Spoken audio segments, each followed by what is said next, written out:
All right, guys, I think we're live. Today we're going to go over Fed meeting, overall market, NASDAQ, SPY, go over some earnings reactions, earnings plays, and what we can expect for tomorrow.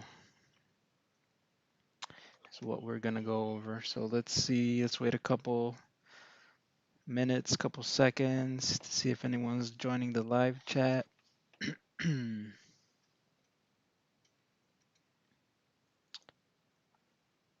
right.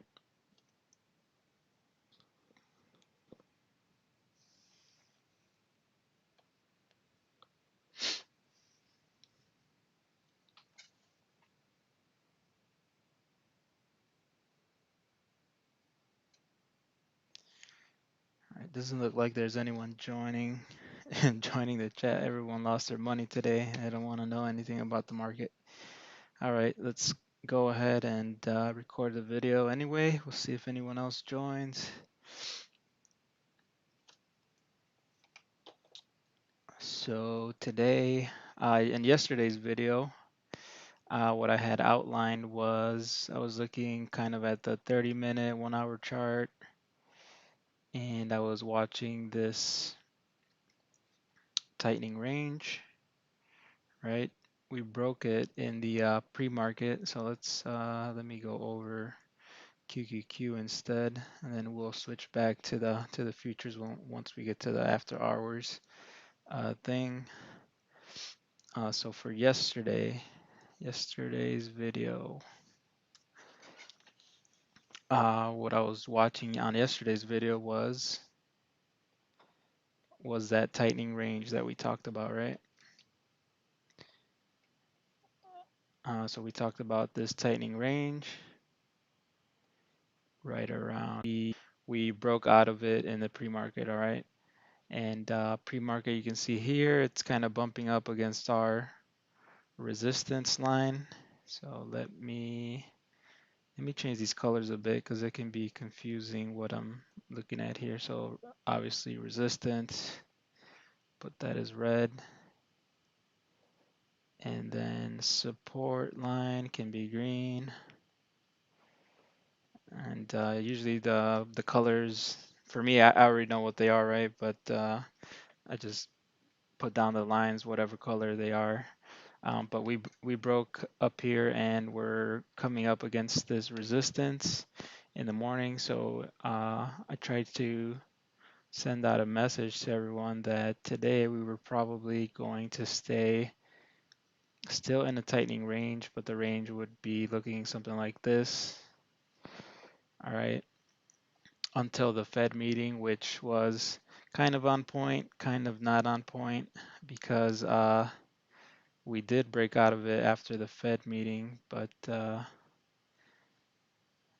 not really convincingly. We pretty much stayed in this range the whole day, and I thought we would get a little more of this during the day, but all we got was this small section up here. So I was a little bit wrong on how much action we could have got, but that's a little learning point. You know, low volume day, no one really wants to trade before the Fed, so that makes sense. So in the morning, I actually did take a trade. I was zoomed in all the way to the 5-minute and the 1-minute up here. So I saw that we hit our high of the pre-market up here. So everyone could have taken this trade based on the video from yesterday, right? We're coming up to resistance and we're expecting it not to get through. So in the morning, I marked the high of the pre-market on the on 5 or whatever time frame. I was actually zoomed in all the way to the 1-minute because I really wanted to catch this bounce. What I was looking for here. All right. So where's our pre-market? All right. So here's our pre-market. I saw that we had gapped up right from over here in the after hours from yesterday. So I was hoping to get another rejection, which we did. I entered super heavy position up here.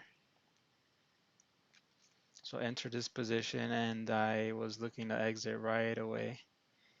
Uh, Half of it or a little bit because it was a pretty heavy position for me. And I think yesterday I had another line right here at 350, which ended up working perfectly. There was a pretty much a range of resistance, right? So this was kind of a support. Entered heavy. I exited some on this first initial dip, and then I quickly rushed to sell on this wick. You see, it's a hammer wick, hammer candle. So that usually indicates a reversal.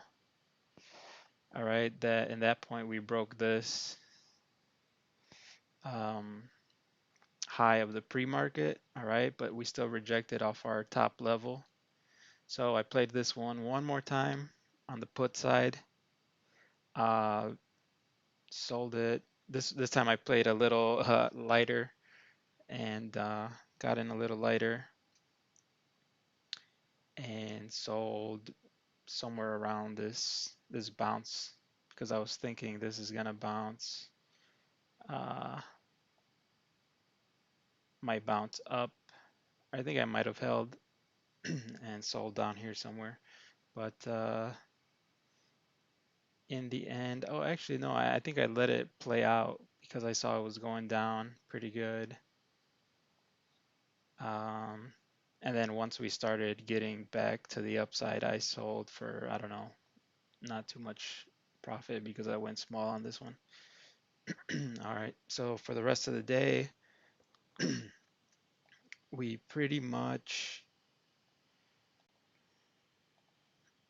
all right, so it was a little bit of a wedge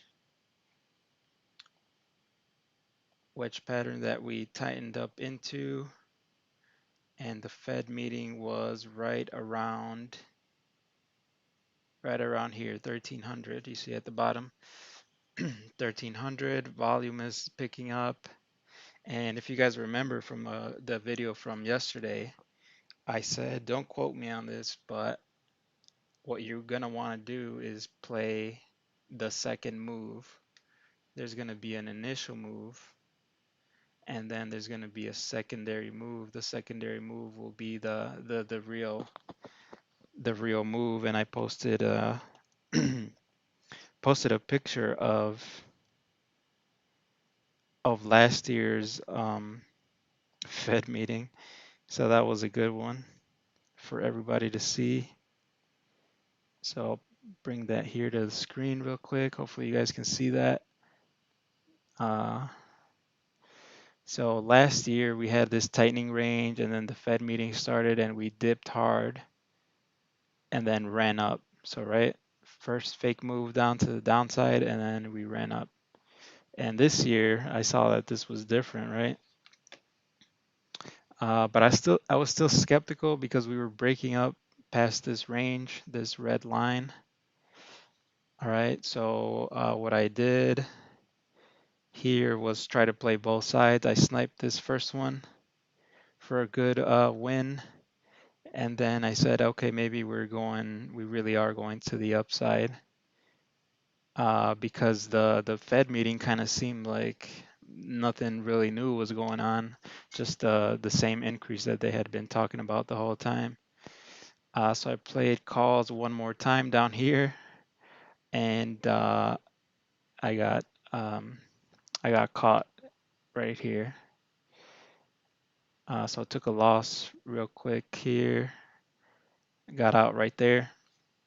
So I took a loss on that one. Then I looked for the next bounce to play puts, and that paid off pretty good.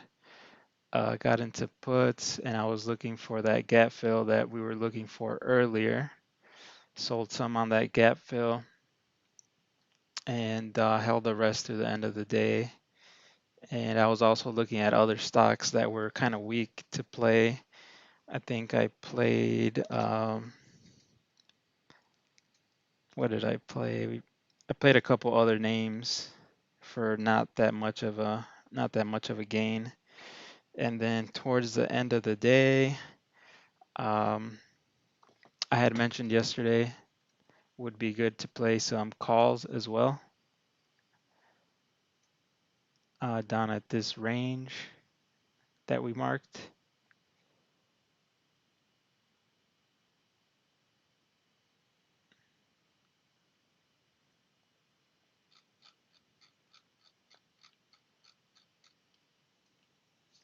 All right, down at this range. So I did that there. It bounced up pretty nicely. Let's see. So pretty much the gist of the video from yesterday was pretty spot on in my opinion. Um, was tightening range, which we did have. Uh, and then the move for the Fed, I said play the second move. So I did that. I followed that. And, I said play top of the range puts, bottom of the range for calls. So pretty spot on there. And then at the end of the day, I didn't swing anything. So what are we looking for into tomorrow? Into tomorrow, we're looking for calls at night because we have some futures action, right? So for tomorrow, what we're looking for is a break of this tightening range that we've been having.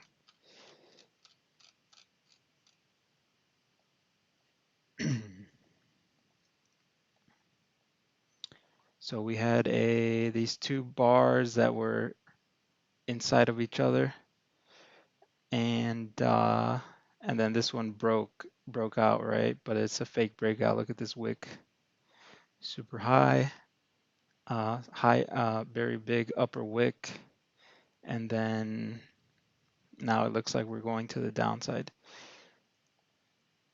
from what I can see. And right here in after hours, we're holding. So here's our range, right? The next support level is this bottom. But if we break it tonight, I can see us getting down to this bottom level here on QQQ. That is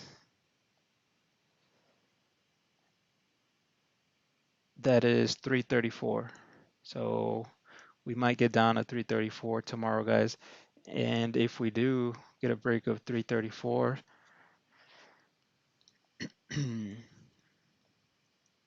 we are definitely going to be confirming a pretty much a what looks to be like a bear flag.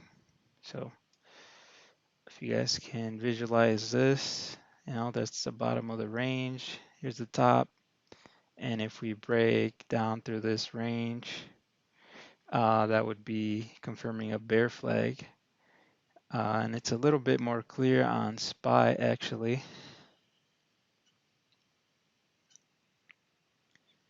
So here's SPY, kind of had the same thing going on today.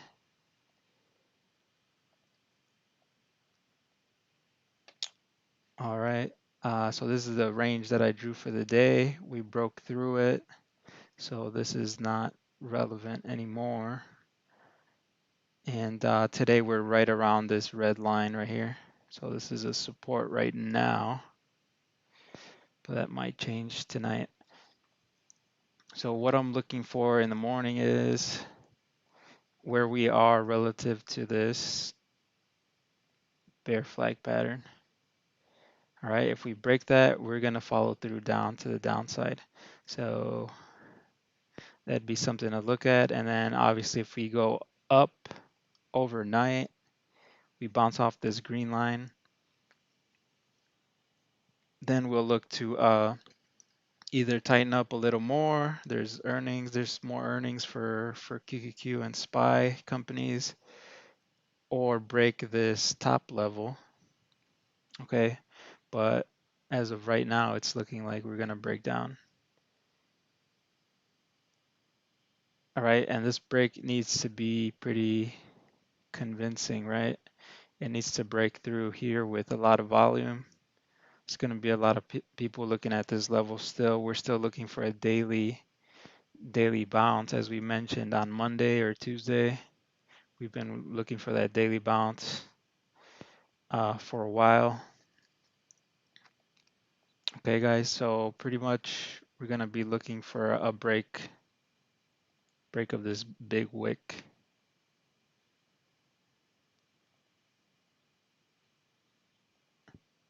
Is the gist of what I'm looking at here. So, all right, as you can see, we're on the 0.23 level. If we zoom out to the weekly, all right,